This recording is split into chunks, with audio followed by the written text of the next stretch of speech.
Shalom Sobat WB.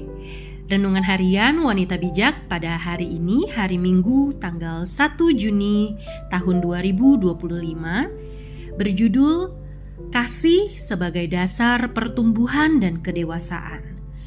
Pembacaan firman Tuhan pada hari ini akan diambil dari kitab 1 Korintus pasal 13 ayat 1 sampai 13. Kitab 1 Korintus pasal 13 ayat 1 sampai 13. Sebelum kita membaca firman Tuhan dan merenungkannya bersama-sama, mari kita bersatu di dalam doa.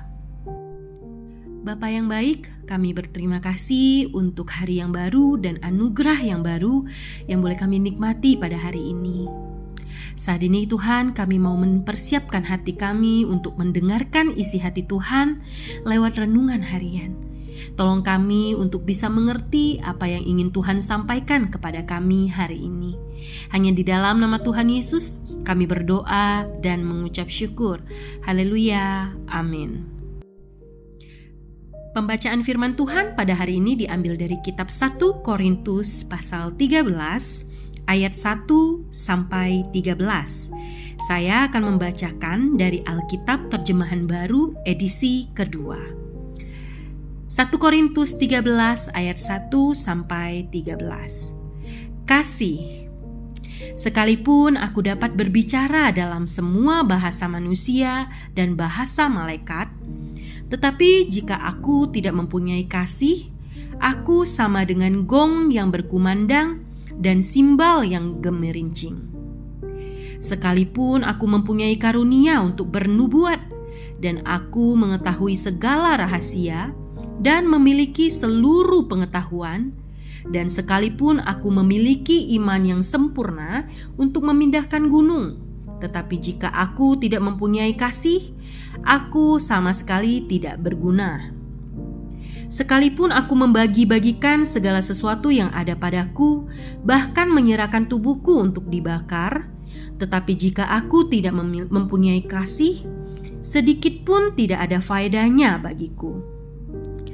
Kasih itu sabar. Kasih itu baik hati. Ia tidak cemburu. Ia tidak memegahkan diri dan tidak sombong. Ia tidak melakukan yang tidak sopan dan tidak mencari keuntungan diri sendiri. Ia tidak pemarah dan tidak menyimpan kesalahan orang lain. Ia tidak bersuka cita karena ketidakadilan, tetapi karena kebenaran. Ia menahan segala sesuatu, percaya segala sesuatu, mengharapkan segala sesuatu, sabar menanggung segala sesuatu. Kasih tidak berkesudahan, tetapi nubuat akan berakhir, bahasa lidah akan berhenti, pengetahuan akan lenyap. Sebab pengetahuan kita tidak sempurna, begitu juga nubuat kita tidak sempurna. Namun, jika yang sempurna tiba, yang tidak sempurna itu akan lenyap.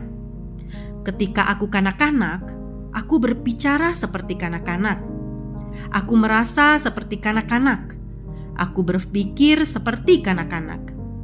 Sekarang, sesudah aku menjadi dewasa, aku meninggalkan sifat kanak-kanak itu. Sebab, sekarang kita melihat dalam cermin suatu gambaran yang samar-samar. Tetapi nanti, kita akan melihat muka dengan muka. Sekarang, aku hanya mengenal dengan tidak sempurna. Tetapi nanti aku akan mengenal dengan sempurna, seperti aku sendiri dikenal. Demikianlah tinggal ketiga hal ini, yaitu iman, pengharapan, dan kasih. Tetapi yang paling besar di antaranya ialah kasih. Berbahagialah kita yang membaca, merenungkan, dan melakukan firman Tuhan. Sobat WB, setelah kita membaca perikop bacaan hari ini, mari kita berdoa untuk Roh Kudus boleh menolong kita memberikan pengertian.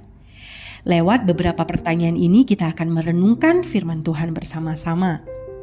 Pertanyaan pertama, mengapa kasih itu begitu penting? Pertanyaan kedua, apa tanda kedewasaan seseorang?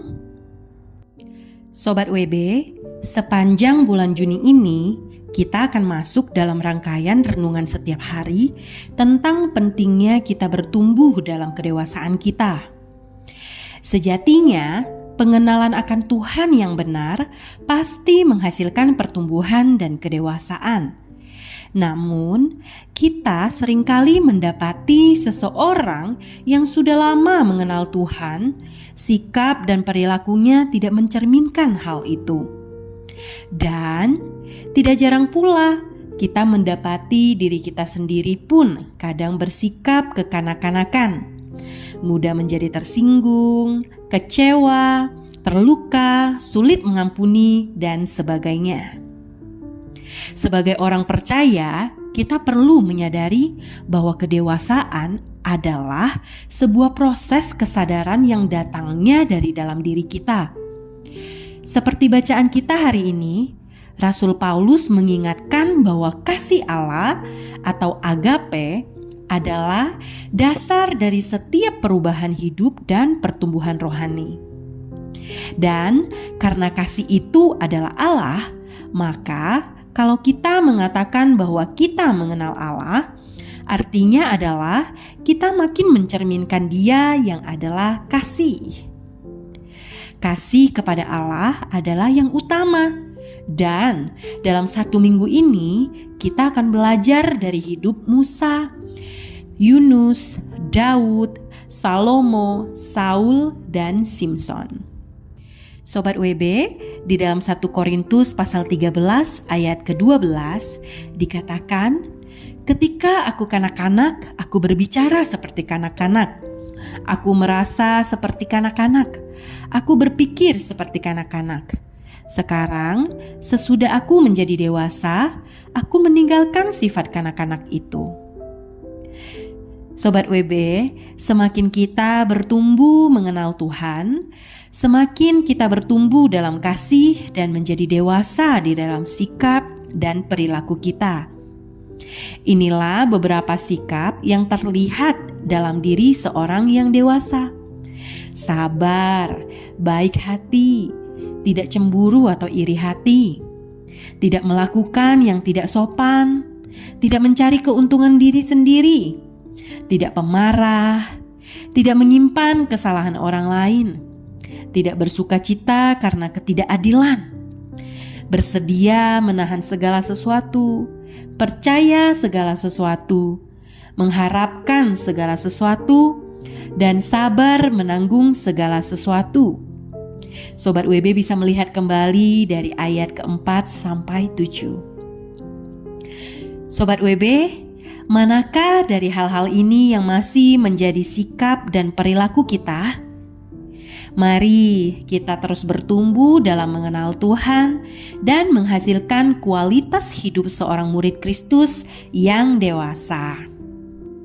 Sebelum kita membagikan kepada rekan dalam kelompok pemuritan kita, berkat apa yang sudah kita terima dan apa yang menjadi komitmen kita, mari kita bersatu di dalam doa. Bapa yang baik, kami bersyukur untuk hari ini kami boleh mendengarkan firman-Mu dan merenungkannya bersama-sama. Dan firman hari ini boleh mengingatkan kami bahwa kasih adalah Engkau sendiri Tuhan, yaitu Allah kami Tuhan. Kami ingin belajar Tuhan di dalam hidup kami, biarlah kami semakin boleh bertumbuh mengenal akan Engkau. Karena semakin kami mengenal Engkau, semakin kami bisa bertumbuh dalam kasih dan kami boleh menjadi dewasa di dalam sikap dan juga perilaku kami Tuhan. Terima kasih banyak Tuhan, tolonglah kami Tuhan dalam proses hidup kami mulai hari ini sampai seterusnya. Hanya di dalam nama Tuhan Yesus kami berdoa, haleluya, amin. Kasih adalah dasar dari setiap perubahan hidup dan pertumbuhan rohani.